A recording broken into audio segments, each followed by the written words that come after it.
Assalamualaikum warahmatullahi wabarakatuh. Bismillahirrahmanirrahim. Tabarakalladzi nazzalal furqana ala 'abdihi liyakuna lil 'alamina nadhira. Allahumma shalli wa sallim ala sayyidina Maulana Muhammadin wa ala alihi wa sahbihi asma'in, nama ba'du. Yang sangat kula hormati keluarga besar Raden Asnawi sedanten mawon, mulai Gus Hafid bin Ni'am bin Zuhri bin Raden Asnawi sedanten keluarga santri niki kudanan nggih niati dudusan nonton mawon. Terus riyen wonten cerita udan niku rahmat. Jadi nak sampean melayu saking udan berarti melayu saking napa? Rahmat. Terus niki terus cara berpikir niku udan niku rahmat, terus termasuk tobat sing sah niku dawuh Imam Ghazali kon adus nganggo banyu udan sing ceblok langsung, mergo nak liwat kenteng kadang kentenge iku hasil sumbangan proposal.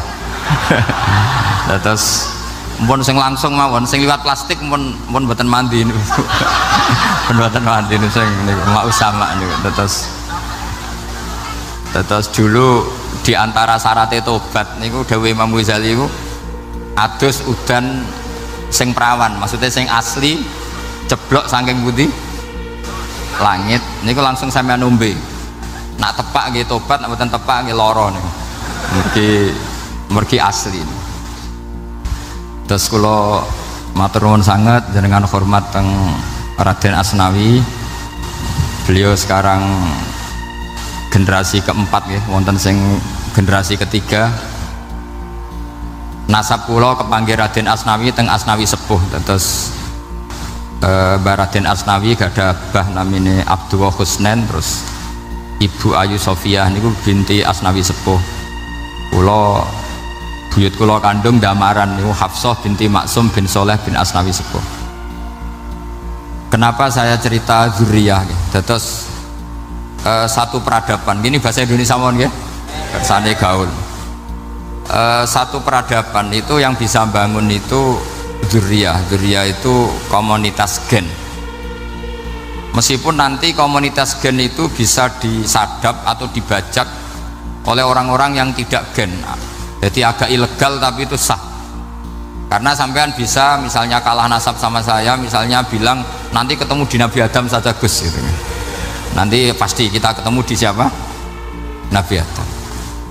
Terus kedua, kekalahan nasab itu udah abadi, karena nanti setelah jenengan ditanya di kuburan bapak kamu siapa, itu disuruh jawab Nabi siapa? Ibrahim. Terus kekalahan nasab sampai nanti berakhir di kuburan, karena nanti dijawab siapa bapak kamu, disuruh jawab siapa? Nabi Ibrahim. Jadi yang punya bapak Karmen apa itu sudah selesai, sudah gak dipakai lagi. Nanti pakai siapa? Nabi siapa? Ibrahim. Nah, kenapa saya cerita bahwa nasab gen itu akan disatukan oleh satu visi ilmiah yang objektif. Gini ku dawuh Nabi Yusuf, wattaba'tu millata abai Ibrahim wa Ishaq wa Yaqub. Terus dawuh Nabi Yusuf, maka nalana an nusyrika billahi min syai'. Jadi saya ngikuti leluhur saya, ini dengerin ya, saya ngikuti leluhur saya, yaitu Nabi Yakub bin Ishak bin Ibrahim. Leluhur saya itu siapa? Maka nalana an nusyrika billahi min syai', yaitu keluarga besar yang tidak pernah melakukan kemusyrikan. Ya, keluarga besar kami punya tradisi tidak pernah melakukan kemusyrikan, dan bahkan itu dibahasakan tidak mungkin kita ini melakukan kemusyrikan. Maka nalana itu kira-kira kalau bahasa Indonesia itu kita ini tidak mungkin melakukan kemusyrikan. Nah, kenapa demikian? Itu berangkat dari logika yang permanen, disebut yusabbitu Allahu alladzina amanu bil qouli tsabiti fil hayatid dunya wa fil akhir. Logika permanen itu begini, misalnya kita ini kan hidup dari bapak dari ibu terus sampai Nabi Adam. Kemudian setelah Nabi Adam ini berakhir, berakhir. Kemudian kita mau tidak mau berpikir Nabi Adam itu siapa. Terus diterangkan ternyata Nabi Adam itu satu makhluk hidup yang mulanya dari tanah, lewat wahyu Allah, lewat titah Allah kun, kemudian jadi manusia yang bernama Adam. Sebelum Adam ada bumi, ada langit, ada cakrawala, macam-macam. Kemudian itu kita rumuskan lagi, asal usulnya adalah tidak ada, adamiyun makhdun. Akhirnya kita tahu bahwa alam raya ini diwujudkan setelah dari tidak ada. Nah tentu terus kita berpikir, dari tidak ada menjadi ada itu pasti penyebabnya adalah sesuatu yang ada. Nah yang ada itu disebut wajibil wujud. Karena wajibil wujud ini wujud sendiri, nggak ada saingannya. Karena Allahu ala syai'amahu, Allah ada dan tidak ada pesaingnya. Maka kita ini berpikir nggak mungkin ada kekuatan manapun yang menyamai Allah, sehingga nggak ada Yesus mungkin menyamai Allah, nggak ada Fir'aun, nggak ada Lata, nggak ada Uzza. Makanya disebut maka nalana an nusyrika billahi min syai'. Kita ini tidak mungkin melakukan kemusyrikan. Sama nggak usah tanya saya, Gus, tapi orang menjadi musyrik itu kan mungkin. Jawabannya itu tetap nggak mungkin. Kemusyrikan itu satu teori yang nggak mungkin. Tapi kalau orang musyrik itu mungkin. Memang akan dilibat. Tapi karena kita kenal Raden Asnawi itu dari sisi ilmiahnya, kita punya banyak kitab beliau. Mungkin saya termasuk pernah dulu yang membawa kitab beliau banyak ke Korea. Saya itu beli pesolatan tuh bukan 1-2 sampai 2 kerdus 3 kerdus. Itu mulai dulu, mulai saya ngiyai sampai sekarang. Tak bawa ke Sragen, ke Solo 3, termasuk tak bawa ke Korea. Jadi mungkin ya ini GR saya ngaji di sini itu barokahnya jualan pesolatan. Tapi bukan jualan yang cari laba enggak, karena tak gratiskan, tapi itu dagang akhirat lah kira-kira gitu. Jadi kalau saya masuk neraka kita era pantas, bakul pesolatan kok masuk neraka gitu, kayak itu gak pantas itu. Karena saya termasuk orang ya yang cara berpikir itu optimis. Dulu di sini ada orang alim alama namanya Raden Asnawi. Terus kemudian sejarah agak berpolemik, ada yang mengatakan beliau itu muridnya Syekh Nawawi, ada yang mengatakan tidak. Apapun itu yang saya yakini adalah beliau ya saling istifadah lah, saling bermanfaat bagi Syekh Nawawi Banten. Saya punya catatan sejarah banyak tentang Raden Asnawi karena guru-guru kita itu akan ketemu di Syekh Nawawi Banten. Yaitu kita tahu misalnya saya ngaji Mbah Mun ngaji Mbah Zubair misalnya ngaji Syekh Fakih Mas Kumambang, ngaji Mbah Mahfud, terus ngaji Sayyid Abi Bakar Sato, terus ngaji Sayyid Zaini Tahlan. Kalau keluarga sini mungkin misalnya Gus Hafid, Mbah Niam, Mbah Zuhri, terus Raden Asnawi. Raden Asnawi kita tahu nikah dari istri mudanya Syekh Nawawi, yaitu Nyai Hamdana. Saya sering diceritani Mbah Mun, terus Nyai Hamdana punya anak yang namanya Zuhriyah dari Syekh Nawawi. Kemudian setelah dinikahi Raden Asnawi punya anak namanya Zuhri, Minan, Niam, terus sampai ke Gus Hafid, Hafid bin Niam. Kenapa saya cerita ini? Karena kealiman itu adalah sesuatu yang dibanggakan Allah. Imam Amudi itu ulama ahli matematika. Jadi ada ulama itu ahli matematika. Dia nggak pernah ngajarkan pesolatan, zakat, sholat, tapi dia ngajar matematika. Kemudian dari matematika itu beliau menjadi ahli tauhid. Sehingga nanti Mungkar Nakir itu nggak akan tanya dia marabbuka wa manabuka, karena dia punya rencana. Yang ngajar tauhid itu saya, kata. Jadi kalau dia akan marabbuka, pangeran kamu itu siapa? Malaikat malah dilawan. Kamu pernah ngajar tauhid? Saya ini guru tauhid. Singkat cerita, saking keramatnya Imam Amudi, kata Allah, ya Amudi, presentasikan ilmu tauhid yang lewat jalur matematika ke semua malaikat saya. Semua malaikat saya tahu cara berpikir matematis. Karena malaikat itu imannya itu iman mauhibah, karena dia malaikat ya iman karena tahu neraka, tahu surga, terus dia iman. Kalau kita ndak, kita iman tuh pakai logika, jadi lebih keren. Loh betul. Malaikat tuh ketika bangga, ya Allah, apa ada orang yang imannya di atas kita? Jawabnya Allah ada. Siapa? Ya orang-orang kudus, kata Allah. Kira-kira gitu. Kenapa? Ya betul. Karena kamu iman saya itu wajar, kamu tahu saya, tapi mereka nggak tahu saya tapi iman. Kenapa bisa iman ya Allah? Karena mereka punya logika, punya akal. Akhirnya Imam Mamudi disuruh sama Allah presentasikan logika tauhid kamu lewat jalur matematika. Malaikat disuruh dengerin semua, isma'u ya malaikati, ini mimpinya wali. Terus Imam Mamudi mulai mengajarkan nisbatul isnaini ilal wahid wa nisbatus salasa wal arba'ah ila ma la nihayatalah niku binisbatin wahidah, yaitu far'un minal asli wa wa al wahid. Mbok angka sebanyak apapun 2, 3, 4 sampai 1 miliar itu nisbatnya ke angka 1 adalah nisbatul far'i ilal asli, semuanya berasal dari 1. Maka hadhil awalim atau hadal alam ila ma la nihayatalahu, tetap semuanya ini cabang dari 1, yaitu wujud dari 1, yaitu Allah Subhanahu wa ta'ala. Sehingga semenjak itu ditiru sekian ulama, akhirnya malaikatnya mantuk karena kepastian kalau Allah satu yang diyakini malaikat itu sepasti logika yang dibangun orang-orang manusia ini, padahal tidak ngerti Allah Subhanahu wa ta'ala karena pakai akal. Sehingga di pondok itu orang harus ngerti mantek. Orang mantek itu ilmu yang jelimet tapi menyenangkan. Biasanya sing sinau ambek rokokan, sawangannya kayak filosof. Jadi paling gak agak paham dia alasan. Yang penting nikmati rokok, tak pikir nikmati pemikirannya, ternyata nikmati rokok. Kayak kemarin saya datang ke resepsinya Gus Agil, saya itu tertawa terus karena dengerin Habib Muthohar. Saya membaca bahayanya rokok, setelah tahu bahayanya saya berhenti membaca. Tak pikir itu kan setelah tahu bahayanya saya berhenti merokok, ternyata enggak, saya baca bahayanya apa? Merokok. Setelah saya baca maka saya berhenti membaca gitu, bukan berhenti merokok. Itu ilmu kelas tinggi seperti itu harus mantap. Pernah beliau ditegur dokter, Beb kalau rokok terus nanti mati. Tenang saja, saya masih bawa korek. Dikira itu kan orangnya yang mati, ternyata beliau enteng saja, santai aja dok, saya masih bawa korek.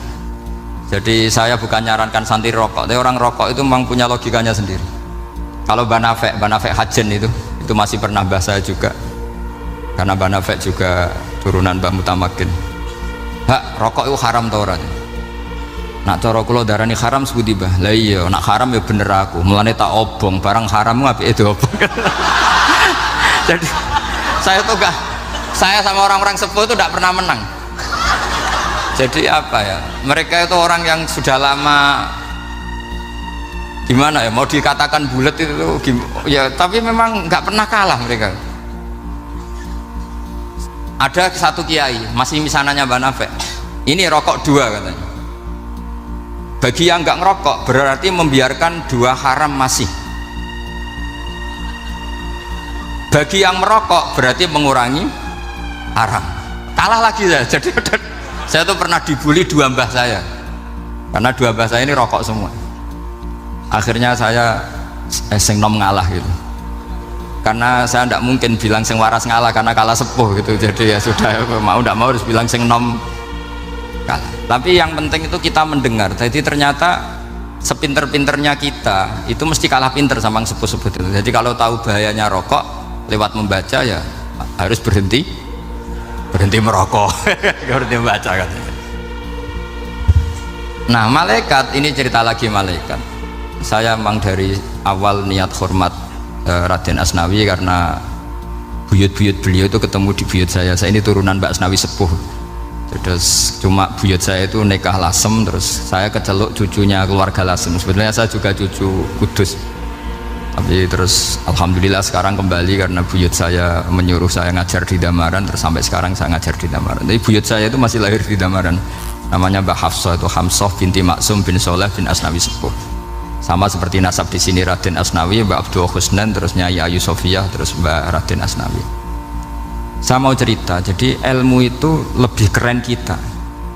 Sehingga Rasulullah SAW pernah ngendikan, saya ini rindu sekali li ikhwani, kata Nabi itu ikhwani. Kata sahabat bilang, alasna ikhwanaka ya Rasulullah, bukankah kita ini saudara kamu, saudara engkau ya Rasulullah?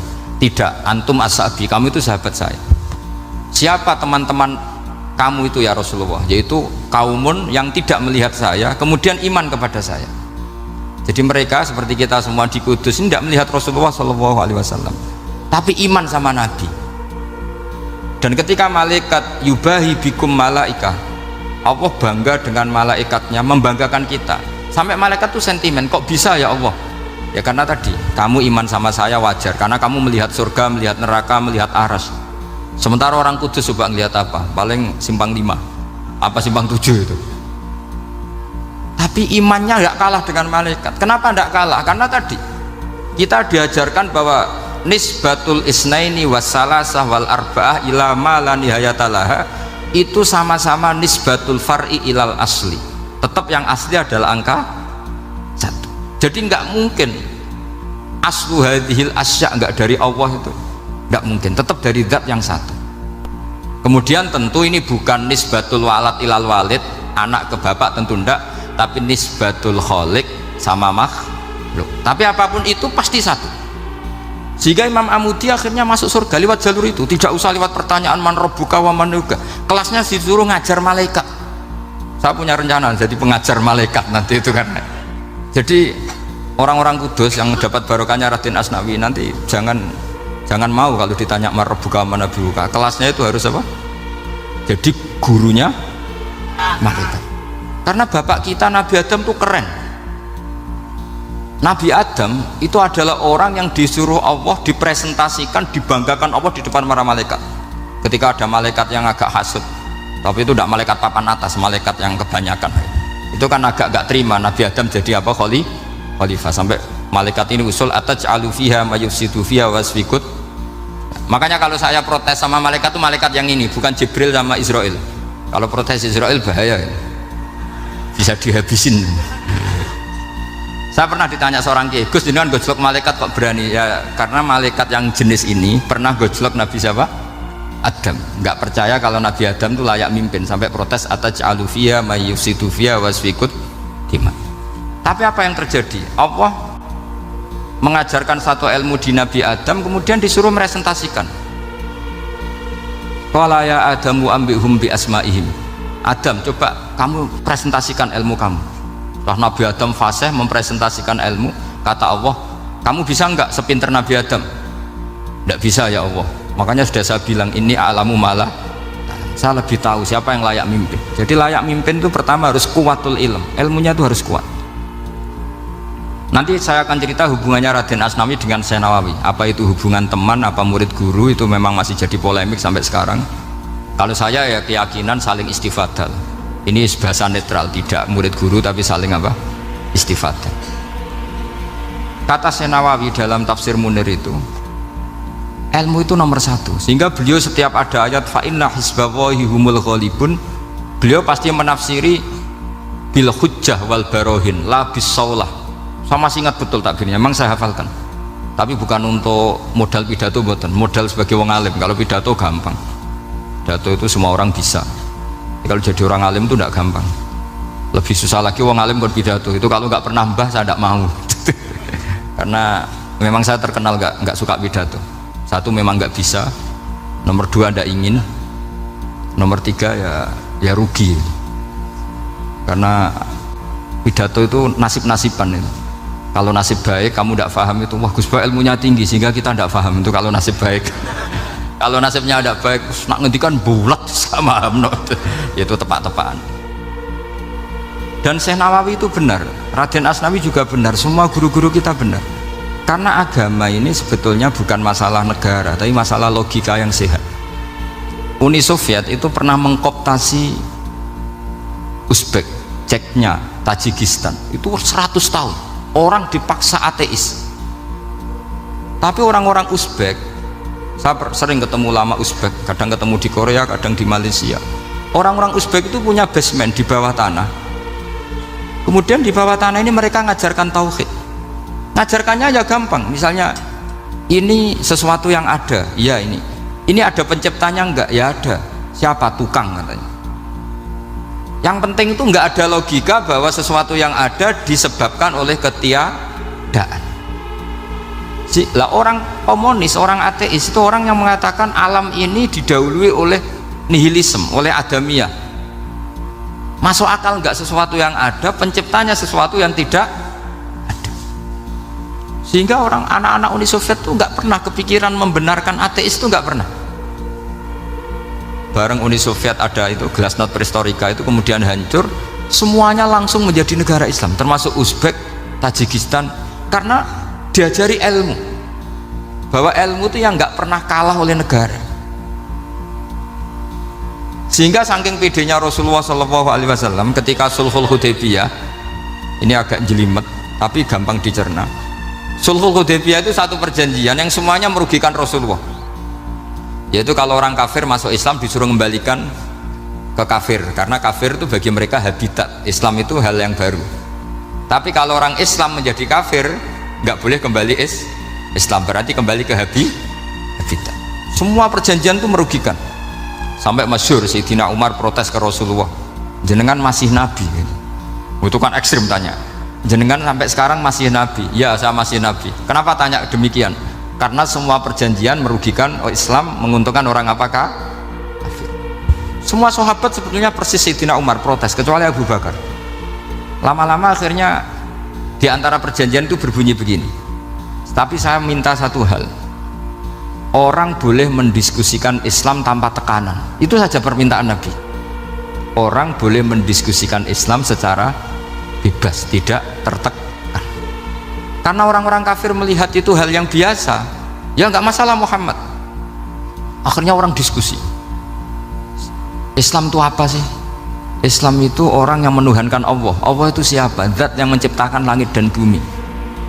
Lama-lama orang kafir berpikir, wah keren, Tuhannya Muhammad bisa bikin langit dan bumi, tidak kayak Tuhan kita, malah kita yang bikin. Jadi mulai debat itu terus ada yang cerita lagi, saya pernah loh nyembah Lata, pas itu dikencingi luwak. Masa ilahun ya bulu ali sa'laban, masa Tuhan kok dikencingi luwak? Yang agak-agak ahli kitab ya diskusi lagi, wah kayaknya Yesus tidak Tuhan, masa Tuhan kok kelaparan, lemes, wah repot nanti. Jadi makanya Allah ketika gojlok wa ummuhu siddiqah kana yakulanit ta'am mal masihu ibnu maryam illa rasul qad khalas min qablihir rusul wa ummuhu siddiqah kana yakulanit. Coba paradok dak, misalnya kamu didolani Nabi Isa terus ketok lemes, kenapa Tuhan saya agak sakit keroi dulu, kan gak kebayang ini punya Tuhan yang sakit setelah makan sehat, terus kan gak kebayang seperti itu. Ketika Nabi punya konsep Tuhan, Tuhannya Muhammad itu siapa? Yaitu zat yang la awalalah, zat yang pertama. Lalu Tuhan itu siapa? Tuhan itu yang menciptakan langit bumi. Tuhan itu siapa? Yang memulai segalanya. Lama-lama mereka berpikir, wah kalau gitu yang benar itu Islam. Maka kata Imam Zuhri, Syihabuddin Az-Zuhri, famaka nafathun fil islami a'dhama min sulhil hudaybiyah innamaka nasu yatafadhuluna fil hadis wal munaza'ah. Semua teks riwayat itu ada kata wal munaza'ah, orang bebas ngomong dan berdebat. Munaza'ah itu berdebat. Terus akhirnya falam yatakallam ahadun bil islami yaqilu syai'an illa dakhala fihi. Kemudian setelah berdebat dan mereka tahu Islam, pasti akhirnya masuk Islam. Dan itu yang sekarang terjadi di dunia. Makanya saya pernah ditanya seorang profesor, Gus, kalau di Jogja ada sekolah perbandingan agama, menurut Anda gimana? Asal itu tentang agama, tidak apa-apa. Tapi kalau yang dibandingkan umat Islam itu jangan. Karena nanti kalau di Indonesia kira-kira yang copet itu ditanya agamanya juga Islam, yang koruptor juga Islam. Jadi kalau yang dikaji Islamnya nggak apa-apa, tapi orangnya jangan, kata saya. Karena yang bulat ya banyak, yang nggak sholat ya banyak. Tapi kalau Islamnya saja, misalnya adu konsep tentang Tuhan, masyhur kita mungkin banyak yang melihat itu debatnya Stanley Fischer sama Ahmad Didat itu. Tuhan kamu siapa, ini itu sama Didat cerita Tuhan saya itu lam yalid walam yulad walam yakul lahu kufuwan. Itu spontan ada seorang mahasiswi bilang, sepertinya Tuhan Anda lebih menarik karena Tuhan Anda yang menciptakan langit bumi, yang Tuhan ini kok lahirnya sudah di bumi, masa lahir-lahir langsung jadi Tuhan. Jadi akhirnya falam yatakallam ahadun bil Islam yaqilu syai'an illa dakhala fihi. Sehingga agama ini apa? Agama itu adalah kalimat tauhid. Kalimat itu apa? Logika yang terbangun. Nah, ketika logika itu terbangun, maka disebut yusabbitu Allahu alladzina amanu bil qaulis tsabit fil hayatid dunya wa fil akhirah. Allah itu akan menetapkan satu kaul, satu presentasi ilmiah atau satu kesimpulan ilmiah. Yang kesimpulan itu nyata benarnya. Dan ini akan nyata terus baik di kehidupan dunia maupun kehidupan apa? Akhir. Seperti Allah sebagai Tuhan itu akan nyata terus di dunia. Allah ya Tuhan, nanti di akhirat juga Tuhan. Tapi Tuhan selain Allah, maka menjadi Tuhan ini nunggu ada yang menuhankan. Misalnya Fir'aun itu jadi Tuhan karena ada yang menuhankan. Sekali dia mati, dia sudah aset wisata, bukan Tuhan lagi. Makanya gejolokannya orang ulama Arab kalau ketemu ulama Mesir, kalau gejolokan itu lucu. Orang Arab ada Abu Jahal, Abu Lahab, penggaweane ngusir Nabi gitu. Itu gejolokannya ulama Mesir. Kata ulama Arab, kamu gayanya benci Fir'aun tapi rizki kamu dari wisata melihat Fir'aun, katanya. Itu gejolokannya ulama Arab sama ulama Mesir. Sehingga agama ini mengajarkan apa? Satu kalimat.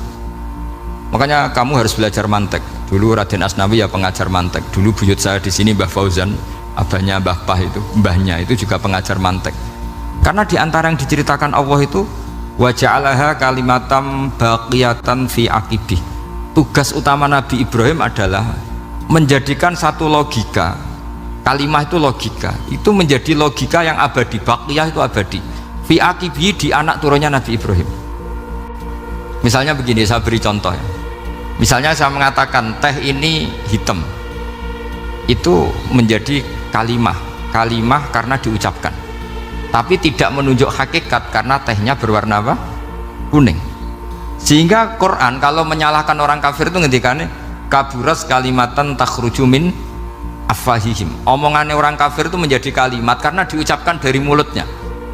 Kenapa menjadi kalimat? Karena diucapkan tapi tidak menunjuk hakikat. Seperti orang mengatakan 2 ditambah 2 itu 10. Itu kalimat, tapi kalimat yang salah karena tidak menunjuk hakikat. Seperti orang kafir mengatakan Tuhan itu 3. Itu kalimat karena diucapkan tapi tidak menunjuk hakikat.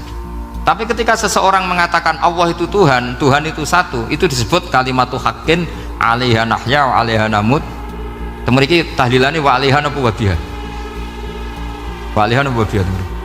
Wa 'alaiha ya, ada yang tahlilan wa biha, itu enggak tahu sanadnya dari mana, pokoknya ada yang wa 'alaiha, ada yang biha. Kenapa dikatakan kalimat tauhid? Karena kalimat yang dari kesimpulan berpikir.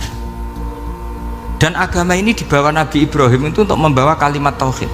Ciri utama kalimat tadi, kamu yakin seyakin-yakinnya bahwa nisbatul snaini wassalasah wal arba'ah ila ma la nihayatalaha itu kanisbatis snaini ilal wahid, yaitu semuanya farqun minal asli.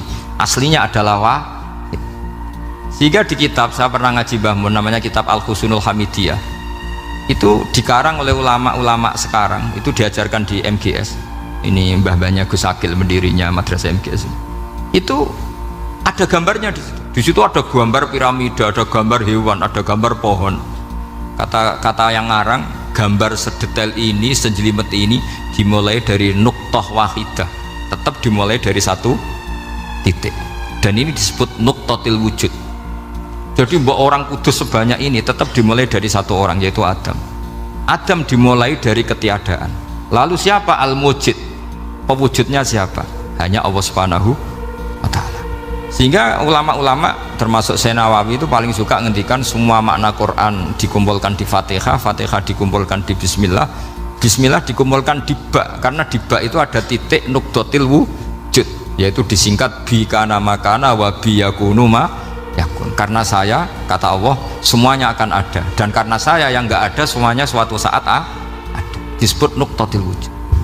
Nah, kita meyakini kalau Allah satu itu seyakin-yakinnya, karena nggak mungkin angka nggak dimulai dari angka satu. Begitu juga gambar seapapun julumete. Misalnya sampean gambar zaman saya kecil, gambar paling favorit itu apa? Kambing bertarung. Itu gambarnya kan susah. Daripada gambar kambing bertarung susah terus dibikin kotak saja tembok. Kalau tanya gurunya, gambarnya mana? Di belakang tembok Bu. Ini itu dulu saya diwarai anak-anak nakal ya. Jadi semua satu gambar itu disuruh gambar harimau, yang satu disuruh gambar kambing bentrok, yang satu disuruh gambar matahari, semuanya kotak semua. Ini itu Bu, gambarnya di belakang apa? Tembok. Maka nggak kelihatan kata dia. Jadi gurunya kalah cerdas. Yang guru itu sebenarnya nggak pernah menang, karena murid itu lebih pinter. Itu teman saya dulu kalau ngaji itu kalau tes itu ngerpek baca, gurunya marah, kamu tes kok baca? Enggak ngerpek Bu, ini belajar di kelas. Katanya belajar kapan saja di mana saja. Ajo. Jadi apa ya, orang itu kadang yang salah itu lebih masuk akal kadang-kadang ini. Saya teruskan ya supaya ini dapat barokahnya Raden apa? Asnawi. Saya mohon sekali ya, kalimatul haqqin itu harus kamu jaga. Caranya jaga ya tadi. Kalau kamu tidak bisa ilmu mantek, misalnya al-alam mutaghayyir wa kullu mutaghayyir hadis la budda min muhdits, itu kan jelimetan. Pakai saja teori umum bahwa gambar apapun jelimetnya itu dimulai dari satu titik. Karena nggak bisa, nggak dimulai dari satu titik tidak bisa. Maka alam apapun jumlahnya nggak terhingga tetap dimulai dari al-wahidul qahar, yaitu satu titik. Yaitu dalam konteks tauhid tentu itu Allah Subhanahu wa ta'ala. Sehingga Nabi Ibrahim itu orang paling sukses bikin waja'alaha kalimatam baqiyatan fi aqibi. Terus Nabi Muhammad begitu, sahabat gitu, sampai kita sekarang diajari ilmu mantek. Ilmu mantek itu logika yang nggak terbantahkan. Karena mau tidak mau, kata Imam Syafi'i, fa innal uqula muttarratun ila qabulil haq, karena akal akan dipaksa menerima kebenaran. Dan itu yang terjadi di Uni Soviet. Dikooptasi 100 tahun untuk berfaham ateis, dilawan oleh ilmu, tetap menanamkan ilmu tauhid, ilmu mantek. Ketika Uni Soviet secara politik runtuh, semuanya menjadi muslim, termasuk negara-negara yang dulu dikooptasi. Maka kamu tidak usah kecil hati di Indonesia, apapun rusaknya negara ini, asal kita cara bertauhid benar, insya Allah tetap meninggal husnul khotimah. Karena sudah janjinya Allah, yusabbitu walladzina amanu bil qaulits tsabit.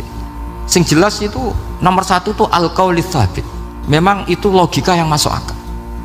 Jadi jangan kira semua orang ditanya marabbuka, enggak. Banyak ulama yang enggak ditanya. Masyhur itu dalam cerita keramat-keramat. Ada guru tauhid ngajarin tauhid. Setelah ditanya mungkar nakir, Imam Malik datang. Kamu nanya ini man rabbuka man nabiyuka, kamu tahu ini guru Umul Barohin yang tukang ngaji tauhid. Guru tauhid kok ditanya apa? Tauhid. Malaikatnya nggak jadi tanya. Dan saya percaya cerita-cerita seperti itu karena secara umum itu ala inna auliya Allahi la khaufun alaihim walahum yahzanun lahumul busyra fil hayatid dunya wa fil akhirah. Artinya kalau wali itu kok ditanya mungkar nakir berarti ngalami ketakutan. Karena di situ kan digambarkan mungkar nakir itu sewangar, bawa godam. Kalau yang tanya nggak bisa dipukul sampai ajur sak walang-walang. Pokoknya ceritanya kan seru seperti itu. Berarti itu kalau betul begitu terus ayat la khaufun alaihim walahum yahzanun kayak apa? Makanya dalam kitab Nasoihul Ibad itu ada cerita ini. Sampean boleh nggak sependapat dengan saya, tapi semoga nasib sampean nanti digebuki malaikat. Karena orang itu akan mengalami seperti yang dirasakan. Anak indadzoni abdibi, saya tidak bayangkan akan ngalami itu. Makanya saya ini ngajar tauhid terus. Paling tidak kalau ditanya marabbuka man nabiyuka, sampean tahu profesi saya ini pengajar tauhid. Dan biji saya 9. Gitu. Dulu saya di MGS, kalau ada teman bijinya tauhid kok 4, segala ahli swarga, tauhidnya jeblok. Jadi kalau bijinya 4 segala ahli swarga, tauhidnya apa? Jeblok. Tapi yang bijinya 9, ya ahli swarga, tauhidnya itu saya dulu bijinya 9. Terus 9 terus sampai tamat. Karena nggak ada biji 10. Karena kalau 10 itu kan terlalu sempurna, nggak baik lah manusia kok sempurna gitu. Jadi sudah 9 aja kan gitu. Tapi sebetulnya pantasnya ya dapat 10. Mergo saake, mergo tenan enggak tahu saya. Di Nasoihul Ibad itu ada cerita gini dan saya percaya itu. Di sarahnya itu. Juga di sarah apa itu yang di sarah Syekh Nawawi itu. Pokoknya saya kalau ingat Raden Asnawi pasti ingat Syekh Nawawi. Saya tidak memastikan apa murid guru apa saling istifadah, yang jelas itu teman dekat, teman fil ilm. Sayyidina Ali itu pernah minta kasaf sama Allah. Saya percaya tidak semua orang alami marabbuka ditanya itu. Ya Allah, saya minta kasaf itu ngerti alam gaib. ingin tahu Umar. Jadi diam-diam Sayyidina Ali itu ya mangkal sama Sayyidina, wong kok keras ngono. Angger wong kok tahu disentak, jajal wani nyentak malaikat ora, itu kata Sayyidina. Jadi dia minta kasaf karena kenangannya dia melihat Umar itu semua orang pernah disentak sama Sayyidina Umar itu. Maka Sayyidina Ali minta kasaf, ya Allah saya ingin melihat Umar menghadapi Mungkar Nakir, masih garangkah apa enggak, itu dah itu minta kasaf. Pas kasaf beliau bangun dari kubur, duduk, dilihat sama Sayyidina Ali ini ngalami kasaf, sama ndak usah tanya, ndak wali kok tanya, ya sudah pokoknya percaya aja. Akhirnya malaikat Mungkar Nakir datang, itu di situ digambarkan matanya itu kalkidril mughalla, kayak apa itu panci yang dibakar. Wah wow, seru, semua nang Sayyidina Ali, baru ini kamu akan takut gitu. Tapi ternyata enggak, Umar bangkit disewentak orang tua itu. Kamu tahu menghadapi siapa yang sopan gitu. Sontak. Kok kaget malaikatnya itu karena nggak pernah ngalami disentak, mungkin itu pertama.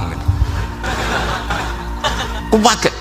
Memangnya kamu siapa? Saya ini teman kekasih Tuhanmu. Saya yang diandalkan temannya, sebenarnya bukan dia. Ana sohibu habibillah. Saya ini temannya kekasihnya Allah. Jadi dia ngandalkan temannya sebetulnya, bukan ngandalkan dirinya. Oh kamu temannya Nabi Muhammad? Iya saya Umar temannya Nabi Muhammad.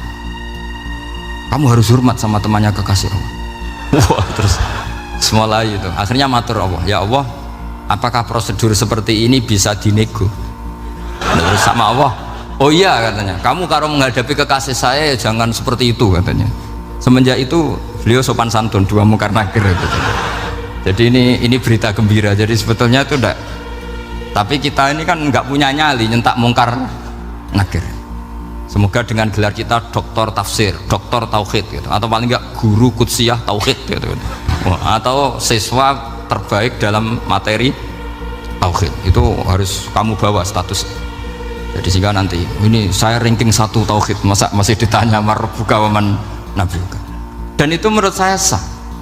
Sampean nggak usah protes takbirin tiga, susah usah takbiran. Pokoknya takbirnya adalah wali-wali itu la khaufun alaihim walahum yes, mereka tidak akan mengalami ketakutan baik kehidupan dunia maupun kehidupan akhirat. Bahkan para malaikat itu mengatakan ke wali-wali nahnu awliyaukum fil hayatid dunya wa fil akhirah. Kita ini teman kamu, saudara kamu, mitra kamu. Masa mitra kok nutui, itu kan nggak fair. Dan menurut saya paling efektif itu apa? Kamu harus punya rumus tauhid kayak Imam Amudi menemukan Tuhan. Imam Amudi itu menemukan Allah itu lewat ilmu matematika. Dan itu Allah saking senengnya disuruh ngajari para malaikat. Wa ya malaikati isma'u, kamu harus mendengar, ini orang alim saya yang ahli matematika. Tapi justru itu ngerti bahwa asal usul alam itu minal wahidil qahar, dari zat yang satu. Akhirnya Imam Amudi mulai ngajar tuh nisbatus naini wassalah sawal arba'ah ila mana nihayatalaha iku kabeh iku far'ul wahid. Akhirnya malaikat mantuk-mantuk. Nah iman seperti itu akan setingkat keyakinannya dan keakurasiannya sama dengan imannya para malaikat. Makanya Nabi ngendikan tubaliman amana bi walam yaroni. Sebagian riwayat disebut sab amarot. Nabi ngendikan sampai 7 kali. Benar-benar keren orang yang tidak melihat saya kemudian iman kepada apa yang bisa menemukan itu, hanya akal. Misalnya contoh paling gampang ya yang dialami para ulama. Ya saya ulang lagi, yang dialami para ulama ketika menemukan ilmu ya yang menjadikan mereka mahabbah Rasulullah Shallallahu Alaihi Wasallam. Nabi itu paling suka itu sholat. Nabi itu paling senang sama sholat. Wa qurratu aini fi sholat. Terus beliau ngendikan as-sholatu imaduddin. Terus beliau kalau muji sholat itu sundul langit. Sampai beliau kalau banyak masalah itu bilang ke Bilal, arifna ya Bilal, saya kasih istirahat. Itu maknanya mau sholat. Semuanya sholat. Pertanyaannya adalah, apakah mungkin seorang raja yang ambisi jadi raja kemudian yang dikampanyakan adalah orang supaya sholat? Tentu kalau Nabi seorang raja, beliau akan kampanye gimana, narik upeti kayak apa, narik pajak kayak apa biar Nabi kaya. Enggak, Nabi itu paling tersiksa kalau orang tidak sholat, tersiksa kalau orang tidak sujud. Loh, kalau beliau seorang raja ngapain mengpopulerkan sholat? Maka makna sholat imaduddin adalah sholat itu tiang agama. Maknanya tiang agama, kamu akan tahu betul kalau dia seorang nabi. Karena apa? Yang diajarkan adalah sholat. Loh, coba untungnya apa bagi Nabi Muhammad ketika umat Islam sholat? Kan tidak ada untungnya sama sekali. Justru itu kelihatan kalau dakwah beliau itu dakwatul haq, mengajak kebenaran. Loh, wong kok kampanyane kon sholat, mestinya nak kepengen sugih kan kon bayar pajak, upeti. Tapi enggak, Nabi itu ngajarkan apa? Orang supaya sholat. Dan ini diimplementasikan sama Raden Asnawi. Beliau ngarang pesolatan. Orang sealim itu yang dikarang pesolatan. Makanya saya tuh kagum. Saya saksinya banyak. Tanya murid-murid saya kalau beli pesolatan sak kerdus dua kerdus. Saya kirim ke Korea terus ke pedalaman-pedalaman itu. Karena saya butuh pesolatan. Bahwa orientasi kita itu sholat. Sehingga wali-wali itu dulu, saya berkali-kali cerita kalau ngaji, wali-wali dulu itu kalau ditawarin Allah masuk surga itu tanyanya satu, ya Allah di surga ada sholat enggak? Kalau enggak ada saya enggak mau. Kalau sampean pasti enggak tanya gitu, pasti itu sudah ada. Sampean malah gini, enak bus warga ora usah sholat mesti gitu. Sudah, jadi sudah lama sekali nganggap sholat itu problem. Dan itu berat masuk surga kalau begitu terus, itu berat. Itu pertanyaannya gitu. Karena alam rohani kita, saya ulang lagi, alam rohani kita itu tidak kebayang kalau kita hanya nyuwun sewu nikmati secara seksual, secara biologis. Makanya ada ulama ditanya, kenapa sholat itu lebih indah ketimbang nikmatal wiqo misalnya, nikmatnya hubungan biologis. Jawabnya ulama itu gini, lucu, jawabannya sederhana. Nikmatnya kamu punya anak itu apa? Jawabnya ulama itu lucu. Kalau sakit dia sembuh, kalau hilang dia datang. Saya ulang lagi ya, kalau sakit dia sembuh, kalau hilang dia datang. Sekarang orang tua yang punya anak sakit koma di UGD atau di emergency, itu senangnya tuh mengalahkan kesenangan apa saja. Kira-kira orang yang berhubungan intim atau yang hubungan biologis dengan orang yang sedang anaknya sembuh dari koma, senangnya senang mana? Senang yang melihat anaknya sembuh dari koma. Senikmat apapun hubungan biologis, seneng anaknya yang hilang ketemu. Nah, kalau anak ketemu saja orang seseneng itu, apalagi kita di surga, ketemu zat yang lama kita sembah, yang lama kita rindukan, yang lama kita rindu, kemudian ketemu di surga, maka tidak ada artinya surga tanpa melihat Allah Subhanahu wa Ta'ala. Memang harus dijelaskan secara rohani. Akhirnya orang ngerti bahwa nikmat tertinggi di surga adalah melihat Allah Subhanahu wa Ta'ala. Karena kalau anak-anak muda mungkin protes, ya enggak, ya enak kumpul sama widadari gini-gini. Wah, itu kan yang trauma bojone jelek gitu. Wah, itu yang bojone jelek mesti kesusu masuk surga karena itu sudah jelek, cerewet, nggak mati-mati kan gitu. Terus dia ingin masuk surga mesti niate welek, mesti pikiran pertama itu kumpul widadari. Tapi ada ulama yang bikin analogi tadi, misalnya istri kamu cantik, kemudian anak kamu sakit, koma. Hubungan dengan istri sama dengar berita anak kamu sembuh, seneng mana? Seneng anak sembuh. Sama anak yang hilang, seneng mana? Anak yang hilang ketemu. Maka terus ulama bisa menjelaskan itu. Kalau orang ketemu anaknya seseneng itu, apalagi ini ketemu Tuhannya yang bertahun-tahun disembah, kemudian tidak pernah melihat. Di surga itu nanti kita melihat Allah Subhanahu. Makanya Allah begitu bangganya mempromosikan surga. Surga itu apa? Surga itu wujuhu yauma idzin nadhirah ila rabbiha nadhirah, yaitu wajah-wajah berseri-seri dan melihat Allah.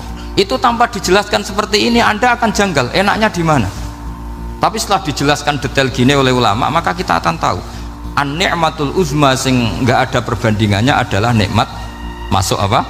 Surga karena melihat Allah Subhanahu wa Ta'ala. Ya, jadi saya berkali-kali pokoknya minta sekali, hadil umat harus umat yang rasional, terutama dalam mengemban tauhid. Karena tauhid ini yang disebut kalimah. Sampai Allah mengistilahkan kepada Nabi Ibrahim itu wa ja'alaha kalimatam baqiyatan fi aqibi. Kalimat tauhid adalah kalimat yang akan abadi di anak cucunya Nabi Ibrahim. Baik anak cucu yang karena gen mau anak cucu yang karena sebab, yaitu santri dengan kiai. Dan itu caranya gimana? Umat Islam jangan berhenti belajar mantek. Makanya di MGS, di Qudsiyah, di TBS semua pondok pasti ngajarkan mantek, di Bendan, ilmu logika. Itu tadi, kalau kamu tidak bisa menemukan tauhid dengan cara tadi, dengan cara al-alam mutaghayyir wa kullu mutaghayyir hadis la budda min bukhtis, paling tidak pakai ilmu yang dilakukan Rasulullah SAW. Itu masyhur, itu saya sering cerita di mana-mana. Ada orang namanya Jubair bin Mut'im, Muhammad bin Jubair bin Mut'im. Itu dulu dia kafir, dia orang pinter sampai dipasrai jadi negosiator untuk mengurus tawanan perang Badar yang ditawan Rasulullah SAW. Ketika datang di Medina, delalah pas maghrib, Nabi baca wattur wa kitabim mastur. Di antara ayat yang dibaca Nabi itu am khuliqu min ghairi syai'in. Masa manusia sebanyak ini kemudian mereka diciptakan oleh ketiadaan. Min ghairi syai'in itu oleh ketiadaan. Masa alam raya yang wujud ini, alam raya yang punya eksistensi ini kemudian penciptanya adalah ketiadaan. Padahal wal adamu la yakhluqu wa la yu'assiru wa la kadza wa kadza. Tentu sesuatu yang tidak ada itu tidak bisa dikatakan sebagai pencipta. Wong nggak ada, jadi faktor saja nggak mungkin, apalagi jadi pencipta. Itu Nabi habis sholat langsung beliau sungkeman, ya Muhammad, saat ini juga saya iman, karena logika yang dibangun ayat yang kamu baca itu menghabiskan semua logika saya. Intinya logika tauhid itu akan mengalahkan semua teori non tauhid. Itu yang disebut bal naqdhifu bil haqqi alal batili fayadmaghuhu fa idza huwa zahid. Kebenaran tauhid itu akan menghancurkan kekuatan apa saja. Fayadmaghuhu itu di tafsir Tobari disebut dorbatan tasujud dimah, satu pukulan sing sampai menjadikan otak itu hancur. Lainnya disebut damagho, dimah itu maknanya otak. Maka kamu usah khawatir kalau Islam didiskusikan di Uni Soviet, didiskusikan di Kanada, didiskusikan di Korea, pasti kalimat tauhid akan mengalahkan kalimatul batil. Pasti ja'al haqqu wa zahaqal batil, innal batila kana zahuq. Tapi syaratnya kita harus kuat. Makanya saya ini senang sekali yang namanya ngaji itu, saya senang kan? Karena saya tadi bercita-cita ingin jadi dosen setelah mati, karena di dunia sudah tidak jadi apa? Dosen. Saya ingin seperti Imam Amudi, pertama ketemu Allah beliau disuruh ngajar malaikat tentang ilmu apa? Matematika yang mengarah ke tauhid. Jadi diajarkan, kamu tahu angka 2, angka 3, angka 4 semuanya bersumber dari angka 1, berarti semuanya berawal dari 1. Nggak tahu setelah itu malaikatnya dites lagi apa enggak tahu, pokoknya pas itu malaikat ya paham semua. Oke. Kayak apa hebatnya umat Rasulullah Shallallahu Alaihi Wasallam, karena akalnya kuat, sehingga kita harus kuat. Sehingga kalimat yang benar disebut kalimatul haqqin alihan ahya wa alaiha. Nah, kalimat yang salah disebut kaburat kalimatan takhruju min afwahim. Kalimat menjadi kalimat karena diucapkan tapi tidak menunjuk hakikat. Kayak ini misalnya, ini tutup, ini putih, terus saya katakan hitam, berarti saya mengatakan ini hitam sebagai kata-kata karena diucapkan, tapi tidak pernah menjadi hakikat karena hakikatnya ini putih. Itu hebatnya Quran. Makanya Quran kalau gojlok orang kafir itu, gojlok orang kafir itu sebut apa? Kaburat kalimatan takhruju min afwahim. Tapi untuk kalimat tauhid dikatakan apa? Yusabbitu walladzina amanu bil qaulif tsabit fil hayatid dunya wa fil akhirah. Sebagian disebutkan wa ja'alaha kalimatam baqiyah. Kenapa kalimat tauhid itu kalimat yang abadi? Karena Allah sebagai Tuhan di dunia juga sebagai Tuhan di akhirat, dan selalu Tuhan pada masa yang tidak terbatas. Itu disebut wa ja'alaha kalimatam baqiyah. Kemudian umatnya Nabi mengganti kalimat yang gampang. Allah punya sifat baqa, punya sifat akhir, maksudnya akhir itu la akhirullah. Terus semuanya yang faham ya alhamdulillah, yang nggak faham dikon ngapal no. Wujud kidam baqa mukhalafatul khawadisi qiyamuhu binafsi wahdaniyat kudrat irodat. Wes paham. Lah kok sing rada alim terus roh bedane iki sifat ma'ani iki maknawiyah, cara Mu'tazilah ngene, cara ahli sunnah ngene. Wah itu sudah kejelimetan menurut saya. Sementing pokoknya wujud hitam.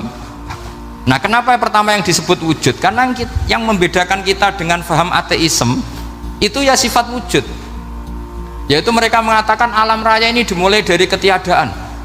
Wah itu akal mana saja itu nggak bisa nerima, masa ketiadaan menciptakan sesuatu yang ada. Maka kata Ibnu Hajar al Asqalani ketika mentafsirkan, mensarai hadis salasun mangkunna fihi wajata halawatal iman. 3 hal ini kalau kamu faham maka menemukan manisnya iman. Manis itu enak. Terus kata Ibnu Hajar Al-Asqalani, saya masih ingat betul dalam sarahnya Fathul Bari, wa yusamma inda ahlil aql, misalnya al-iltizat al-aqli. Agama ini mengajarkan kenyamanan cara berpikir. Coba kalau sampean seorang doktor atau seorang profesor atau seorang pinter, kemudian kamu dipaksa mengimani bahwa alam ini diciptakan oleh ketiadaan, itu bisa tidur gak? Oh, tidak bisa tidur. Sampean misalnya orang pinter dididik di kampus atau dididik di pondok, alam ini yang wujud, yang menciptakan itu sesuatu yang tidak wujud, kamu bisa tidur tidak kira-kira? Ini guru apa? Ini sarap ini. Mosok hadil maujudat khalaqahal adam, sesuatu yang wujud diciptakan ketiadaan. Tapi agama ini membawa sesuatu yang menyenangkan untuk akal, yaitu hadhil maujudat khalaqaha wajibul wujud. Maujudat yang wujud ini diciptakan super maujud, yaitu oleh bahasa pondok disebut wajibul wujud. Kan terus seneng, wajar dong kalau sesuatu yang ada diciptakan oleh yang ada. Nah tentu ada pencipta, terus ada super, disebut wajibul wujud. Kan terus enak. Nah itu kata Ibnu Hajar Al-Asqalani disebut wajadah halawatal iman. Sehingga kita tidak usah khawatir. Makanya saya itu termasuk orang nggak khawatir. Apapun rusaknya dunia ini, kacaunya dunia ini, akan kalah dengan kalimatut tauhid. Karena kalimat ini ketemu apa saja pasti menghancurkan. Yaitu disebut bal naqdhifu bil haqqi 'alal batil fayadmaghuhu fa idza huwa zahid. Kalimat hak ini akan menabrak apa saja, dan yang ditabrak pasti hancur. Makanya sampai tidak usah khawatir misalnya ada negara ateis di Cina, di Korea, kita yakin asal yang diteliti itu agama Islam pasti menang. Nah yang susah kalau yang diteliti orang Islam, itu susah karena yang copet kadang-kadang ya umat, apalagi di negara yang mayoritas muslim, nanti copetnya, premannya, koruptornya semuanya beragama Islam. Makanya kita hanya punya pilihan dua, itu umat Islam dan Islam yang kumat itu dok. Kalau tidak umat Islam ya Islam yang kumat. Tapi kalau kalimat tauhid itu kalimat yang aman, tak jamin 100%. Sehingga saya itu kalau ditanya profesor Pak Bahak, kalau suatu saat Indonesia jadi negara yang sangat terbuka, kemudian ada sekolah perbandingan agama, menurut Anda prospek Islam gimana? Saya jawab, asal yang dikaji Islamnya bukan orangnya, pasti Islam tetap prospek. Asal yang dikaji apa? Islamnya, bukan orangnya. Kalau orangnya ya Masya Allah, ya itu tadi, kalau tidak umat Islam ya Islam yang umat. Ya ngoten mawon, supaya ini mungkin untuk barokah napa Raden Asnawi, untuk barokah ngaji kalimat tauhid. Terus sampean kudanan nih kula mboten sakake, tak anggap untuk rahmat ngoten mawon nggih. Terus karena tadi di antara syaratnya tobat kata Imam Ghazali itu pernah kena air hujan langsung turun dari langit. Ya itu jelas itu di Ikhya itu, karena ahalul halal adalah alma an nazil minas sama. Halalnya barang paling halal adalah air yang pertama turun dari langit. Tapi kalau yang sudah lewat pecinya sampean tuh masalah itu. Kadang pecinya kan kayak temannya nggak sap, macam-macam itu. Atau beli lewat nyentak orang tua, ya masalah lah. Tapi ya lebih baik yang pakai peci timbang yang enggak, lebih sopan gitu kan. Tapi yang nggak pakai peci ya nggak apa-apa, karena langsung kena apa? Kena apa? Hujan. Jadi pokoknya yang ingat-ingat ya, yusabbitu Allahu alladziina aamanu bil qawli tsabit. Assalamualaikum warahmatullahi wabarakatuh.